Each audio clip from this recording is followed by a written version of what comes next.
అనగనగా ఒక ఊళ్ళో రాజమ్మ అనే ఒక ఆవిడ ఉంది. రాజమ్మకు ఒకగానొక కొడుకు సుందరయ్య. ఒక్కడే కొడుకు అవడంతో చాలా గారాబంగా పెంచింది. ఆటలాడుతున్నప్పుడు కొడుకుని తోటి పిల్లలు ఏమన్నా అంటే ఊరుకునేది కాదు.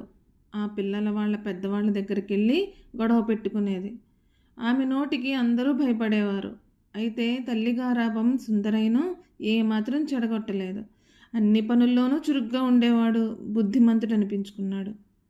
సుందరయ్య పెరిగి పెద్దవాడయ్యాడు.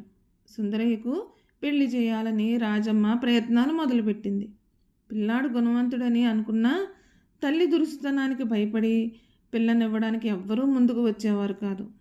ఆ ఊళ్ళోనే రాఘవయ్య అనే ఒక రైతు ఉన్నాడు. అతనికి సుందరం మంచితనం తెలుసు. తన కూతుర్ని అతనికిచ్చి చేయాలన్న ఉబలాటం ఉండేది. అయితే అతని భయం కూడా రాజమ్మ గురించే. ఒకరోజు ఇంట్లో పెళ్లి ప్రస్తావన తీసుకొచ్చాడు. రాఘవయ్య భార్యకు ఆ ఇంట్లో తన కూతుర్ని సుఖపడనివ్వరేమోనని సందేహపడింది. కానీ తన కూతురు అయిన సుగుణ భయపడలేదు. నాన్న, సుందరయ్య బుద్ధిమంతుడు. రాజమ్మకు కాస్త నోటి దురుసుతనం ఉన్నంత మాత్రాన సంసారాన్ని చేతులారా పాడు చేస్తుందా? ఓర్పు ఉండాలే కానీ ఆవిడ్ని అదుపు చేయడం కష్టమేం కాదు అని అంది సుగుణ. కూతురు ఇష్టపడడంతో సుందరయ్యతో పెళ్లి జరిపించాడు రాఘవయ్య. సుగుణ కాపురానికి వెళ్ళింది. సుందరయ్యకు తల్లి మీద ప్రేమ ఉంది కానీ ఆవిడ నోటి దురుస్తనంతో సుగుణను బాధపెట్టి కాపురంలో కలతలు తెస్తుందేమోనని మనసులో అనుకునేవాడు. అలా అనుకున్నట్టుగానే రాజమ్మ సుగుణను కాసేపన్నా తిరిగ్గా కూర్చొనిచ్చేది కాదు. ఏవేవో పనులు పురమాయిస్తూ ఉండేది. చేస్తున్న ప్రతి పనికి వంకలు పెట్టి ఒకటే సాధిస్తుండేది. బట్టలు దుగడం ఇంతేనా? ఎక్కడ మురికి అక్కడే కనబడుతుంటేనో అంటూ అరిచేది. అన్నం ఇంత మెత్తగా వండుతారా? గంజి సరిగ్గా వార్చొద్దు అంది ఒకరోజు. ఇంకొక రోజు, ఈ అన్నం తినడానికి పనికొస్తుందా? పలుకుల్లా ఈ మెతుకులేంటి? ఏదో పని పాట తెలిసిన పిల్ల అనుకున్నాను, ఇంత చేతకాని ముద్దనుకోలేదు అంటూ రకరకాలుగా ఆడిపోసుకుంటుండేది. కోడల గురించి కొడుకు దగ్గర రోజు ఏవో ఫిర్యాదులు చేస్తుండేది. సుగుణ ఇదంతా మౌనంగా భరించేది.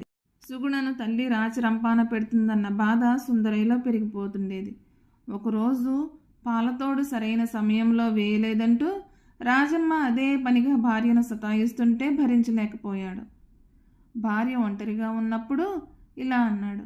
సుగుణ, మా అమ్మను కాస్త అదుపులో ఉంచకపోతే నిన్ను సుఖంగా బ్రతకనిచ్చేలాగా లేదు అని. అలానేం కాదు, ఆవిడ లోకం అనుకునేటంత చెడ్డది కాదు. కొద్ది రోజులు నేను చెప్పినట్టు చేయండి, అంతా సర్దుకుంటుంది అంటూ ఒక ఉపాయం చెప్పింది.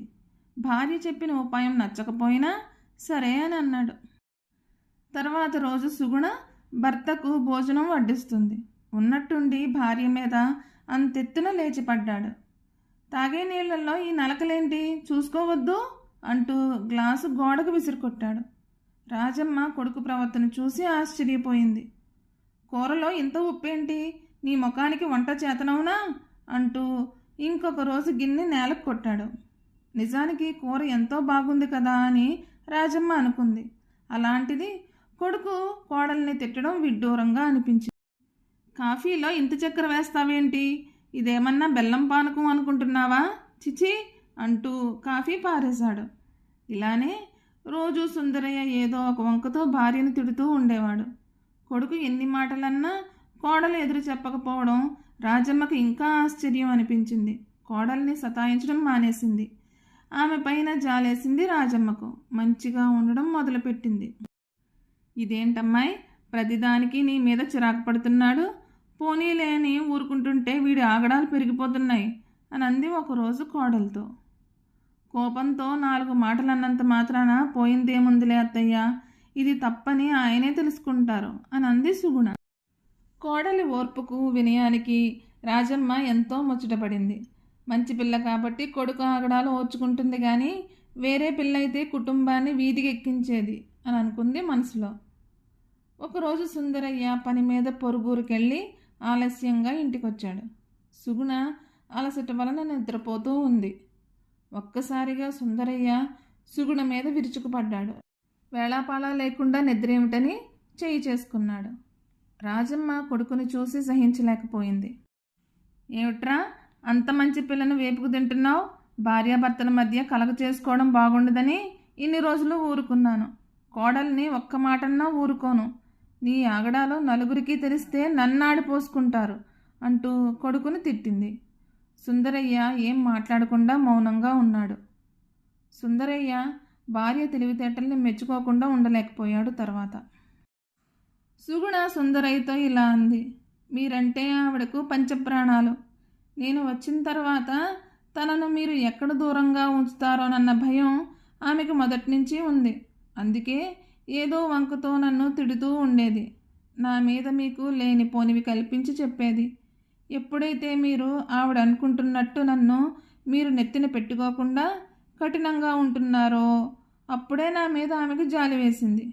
నా మీద మంచి అభిప్రాయం వచ్చింది. నా వలన మీరు ఆమెకు దూరం అవుతారన్న భయం పోయింది. తల్లిగా ఆమెపై మీరు ఎంత ప్రేమ చూపిస్తే అంతగా నన్ను చారదీస్తుంది. మన సఖ్యత పట్ల ఆమెకు ఎలాంటి అపోహలు పెరగవు అని భార్య మొత్తం వివరంగా చెప్పేసరికి సుందరయ్య ఆనందించాడు.